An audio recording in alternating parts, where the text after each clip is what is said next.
চিকিৎসাধীন রোগীদের জন্য পাওয়া যাচ্ছে না পর্যাপ্ত পরিমাণে রক্তের জন্য এই ব্লাড ব্যাংক থেকে সেই ব্লাড ব্যাংকে সন্ধান করতে হচ্ছে রোগীর আত্মীয়দের। মৃত্যুর সঙ্গে পাঞ্জা লড়তে হচ্ছে হাসপাতালে চিকিৎসাধীন রোগীদের। এই চিত্রটা দেখার পর আর স্থির থাকতে পারলেন না চিকিৎসা পরিষেবার সঙ্গে যুক্ত সকলে।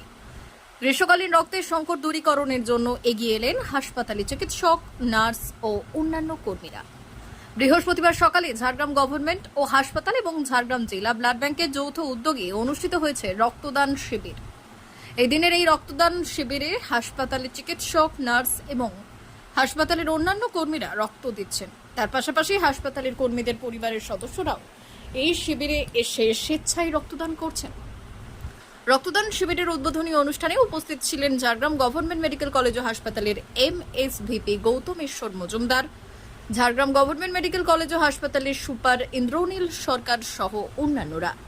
এই বিষয়ে গৌতমেশ্বর মজুমদার বললেন, কর্মচারীরা মানুষের জীবনদানের মতো রক্তদান করে জীবন বাঁচানোর জন্য এটা করছেন। এই এখন গ্রীষ্মকাল, আমাদের রক্তের অনেক সময় অভাব হয়ে পড়ে, যে রক্ত আমাদের অপরিহার্য। প্রয়োজনের সময় এটা এতটাই অপরিহার্য যে না থাকলে চলে না, তা আমাদের কর্মীরা নিজেরা দিয়ে মানুষের উপকার করছে। মানে হাসপাতালের কারা কারা রক্ত দিচ্ছেন এখানে? আমাদের সমস্ত স্তরের কর্মচারীরাই দিচ্ছেন।